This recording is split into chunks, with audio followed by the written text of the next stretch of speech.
Hi, welcome back to my Allen Bradley PLC test bench. Today what we're going to do is take the modules from the rest of the series on cleaning and quality and show you the final step, which is testing and packaging and documentation. They all go together. Now the module we're going to use is the one that we cleaned in the last videos, which is the IF16. This is an analog input that can be configured for 4 different ways. What we're doing is 16 individual channels of voltage input, and this is driven off of a voltage output card. Voltage output. So anyhow, we'll swing around here. I'll show you the basic setup first, and then we'll swing down to the computer screen, and then the next step would be to swing back and show you the packaging prepared, ready for putting into our stock for selling to you for your stock. And be right back. Thank you. Okay, we're back. So here we are. This is the basic test bench setup. We have, zoom in a little bit. There's our test chassis, analog input driven from an analog output. And if you notice the wires off to the side, we have you see the test probes there, a Fluke 123 tied to it. And currently we're sitting at 2 volts commanded, and it says 2.008. So that's pretty decent. Also for load, follow over here, we have a Simpson plus minus 30 volt DC analog meter. This is an oldie but a goodie, and it gives some load to the output, and it also gives some reference to the input. And then the last is that wire you see going up the top, which we will zoom that way. On top of that BK precision power supply, we have another Simpson digital meter, and as you can see, it's saying 1.997 volts. Now this is all verifying what happens on the output. So now what we'll do next, and we can change the voltage just by flipping one of the test switches here. There we are at the 6 volt setting. There's minus 8 volts. And as you can see, if you look on the right hand side down at the bottom at the little Simpson meter, change to positive voltage, you can see that it swings back and forth. Okay, so now we'll swing over to the computer screen and we'll show you part of this is the testing. Now we'll show you the documentation. Right back. Okay, so here's our standard computer screen. So what we do and this is specifically for the analog IF16 analog input, and we have specific screens for every module and test programs for every different module that we test. So here on the top line in the description, we put a description of what we're doing and how our setup is, and a link to our YouTube channel so that you can go and see what it is we actually do. So here's our commanded voltage, and as you can see it says 8 volts, just like we showed before.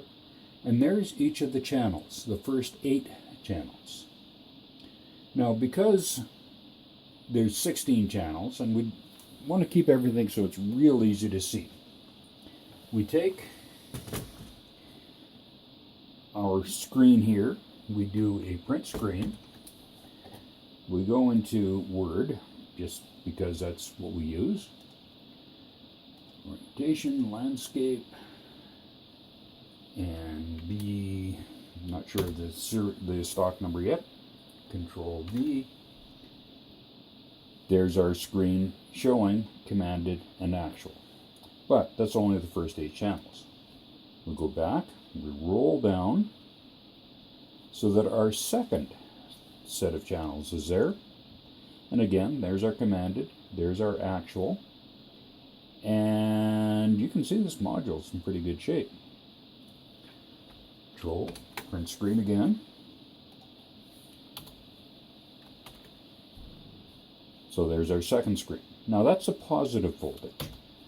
There sometimes is, depending upon the calibration of analog modules, there can be differences between positive and negative. So if we go to negative, and the lower the voltage, the iffier it can be sometimes. So we'll go back up to here. So we're commanding negative 3 volts, and we're at negative 3.000 to negative 2.9. So all of those channels are pretty well the same. So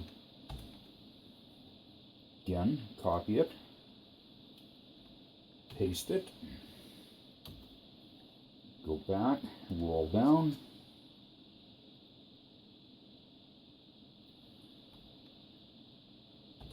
copy it, again, have a look. Everything is well within reason on that.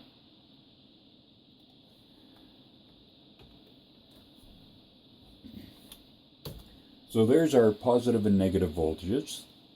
So now the other thing that I always do with these modules is I go to the module properties, module info. There is all of the what the program reads from the module, and there's our ASA number. It tells us the firmware revision. So again, the same thing. This information is added to this file. And this is all for the customer's benefit. And then we go to the calibration screen. Now this module was last successfully calibrated on 5/22/2005. So that's 14 years ago. And by the voltages we're seeing on the input, compared to the meters, compared to the screen, this module is in good shape. It hasn't been abused. So there's 0 through 11, and it's more of this information here that we want to show the customer when they open up the module. And there it is. So we save that and we print it out. So our next step after having everything printed out is to package up the module and get it ready to put back into our stock. So be right back with that. Okay, we're back.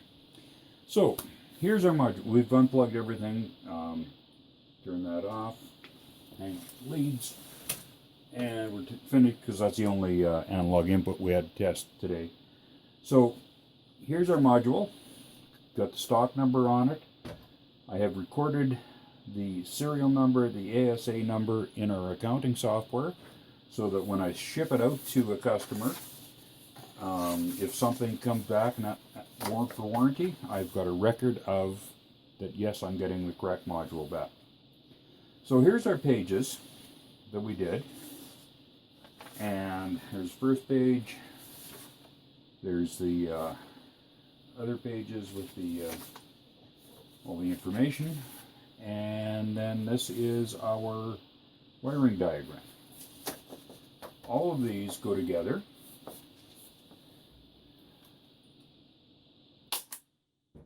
Folded.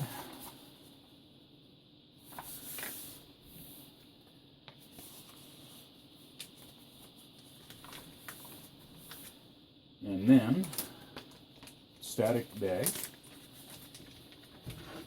The module goes into the bag.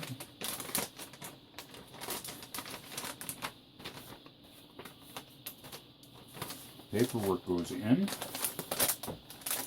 Fold it over.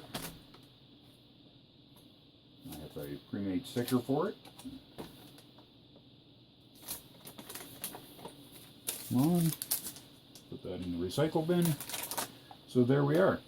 This module is now ready to sell to a customer, yourself or someone else. And there's our, if you follow the whole series, you can see how we've taken a module that we received from a supplier in the eastern part of the world that was caked in mud and dirty and filthy. We've washed it all up, we've cleaned it up, we've confirmed that everything, there's no corrosion left in it or on any of the components. We brought it in, we've tested it to our standards for this particular module. The rest of the modules there all need to be tested yet. And we've documented it, packaged it, and it's ready for sale. So I hope this gives you a sense of how we do things and why we hopefully have suppliers that give us quality goods that we can pass on to you, the customer. Thank you very much, and have a great day.